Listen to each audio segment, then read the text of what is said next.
Hello everyone and welcome back to the channel. Today we're diving deep into nonviolent communication, or NVC.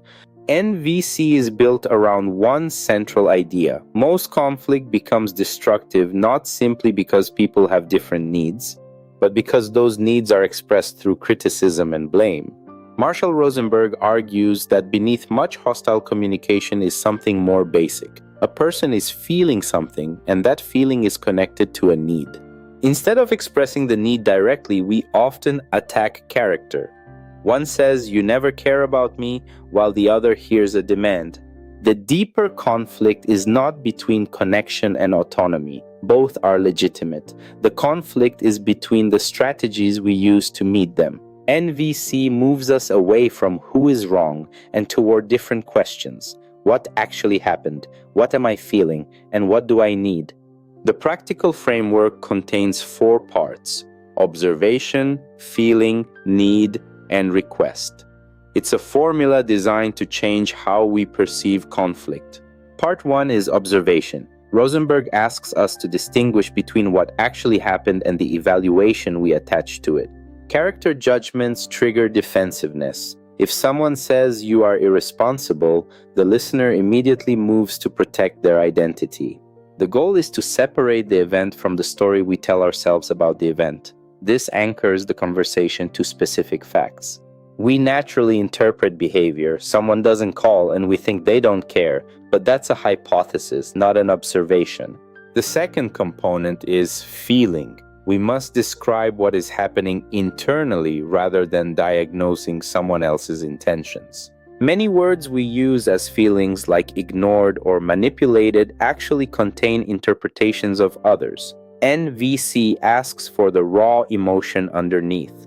Needs are the center of the model. Rosenberg assumes that all feelings are connected to whether important needs are being met.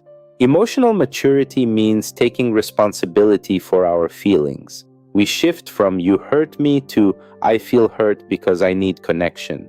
The fourth component is the request. We ask for a specific action that could help, distinguishing it from a vague wish or a demand. A genuine request must allow the other person to say no. If we react with blame when they refuse, it was a demand, not a request. NVC isn't just about expression, it's about empathic listening. We listen for the human need hidden beneath a critic's attack. Rosenberg is critical of moralistic judgments. Instead of labeling someone irresponsible, we describe how their behavior impacts our needs. Words like should or must deny our agency. NVC transforms "I have to" into "I choose to because I value." This connects behavior to values. Anger contains information. It signals an unmet need, but it often carries a judgment about who to blame. NVC helps us translate that anger. NVC avoids guilt and shame. We seek cooperation based on understanding rather than compliance driven by emotional coercion. The process is also internal. Instead of self-attack like "I am an idiot," we practice self-empathy, identifying our own unmet needs. Gratitude also benefits from NVC. Instead of vague praise, we share the specific action, the need it met, and the feeling that resulted. In relationships, we stop asking who is defective and start asking how can we address both connection and autonomy. Parents can explain the needs underneath their expectations. This replaces command and control with shared understanding. In organizations, specificity makes action possible. Vague judgments like "be more professional" are replaced by clear behavioral requests. The deepest change in NVC is perceptual. We stop seeing enemies and start looking for the human need beneath the behavior.